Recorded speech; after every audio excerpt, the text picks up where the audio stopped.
Bonjour à tous, j'espère que vous allez bien. Moi, ça va super, enfin beaucoup mieux. Je n'étais pas là depuis un moment, j'en ai parlé un peu en commentaire à quelques-uns parce que j'avais eu un bel accident de moto et puis quelques petits soucis.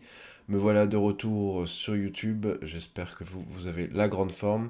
On va parler de CF Moto qui, après la 450 SR, sort la 675 SR qui se montre enfin en Chine.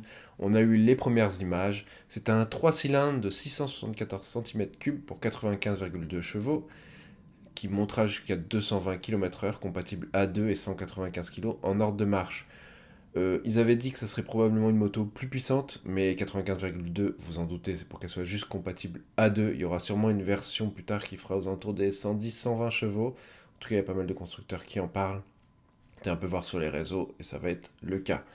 Donc cette petite moto est franchement mignonne. Ils avaient bien réussi avec la petite sœur, la 450. Là, le design est vraiment réussi. Ça ressemble énormément à un peu tout qui se fait chez la concurrence. Mais moi, je la trouve plutôt jolie. Le brossian, l'avant, tout ça, ça a l'air d'être d'une facture plutôt correcte.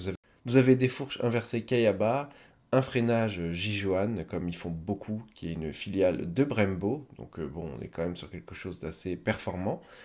Et les clignotants intégrés au rétro, l'arrière avec les cale-pieds qui sont visibles, la selle arrière disponible aussi, le réservoir un peu bombé. Moi, franchement, je trouve que cette marque fait des choses de plus en plus jolies. Dites-moi ce que vous en pensez, vous, mais en tout cas, il y a de l'espoir pour certaines marques chinoises, c'est sûr.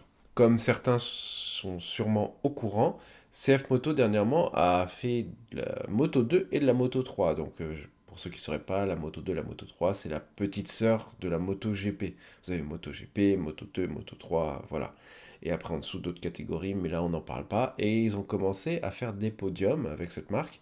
Et du coup, ils sortent un concept bike qui a été vu, qui a été dit, spéciale édition pour fêter ça. Ce qui n'est pas cette moto-là, mais ça risque d'arriver prochainement. J'ai hâte de voir aussi ce qu'ils vont faire. Et ce qui prouve aussi que c'est des motos quand même assez performantes et tout ça, c'est qu'ils font de la compétition, ils s'investissent vachement dans leur marque et je trouve ça très très intéressant. Sinon, pour tout ce qui est caractéristiques techniques, je vous en ai parlé un peu plus haut du moteur, ça sera un empattement qui sera à 1400 mm pour 2,20 m de long, donc c'est pas une moto très grande non plus. Le poids, on en a parlé tout à l'heure, 195 kg avec le plein, c'est assez raisonnable en vrai, hein. On n'est pas loin du poids d'une hyper sportive moderne, mais c'est pas du tout dans les mêmes ordres de prix. Normalement, là, on va être bien en dessous. Ça va être une moto plus pour la balade, pour les A2, ou juste pour le plaisir un petit peu d'avoir un objet un peu sympa à un prix correct neuf. Voilà tout ce que je peux vous dire un petit peu. On devrait avoir beaucoup plus d'infos prochainement. Et sur ce, je vous souhaite une bonne journée. Je vous fais des bisous et à la prochaine pour une nouvelle vidéo. Ciao les bikers.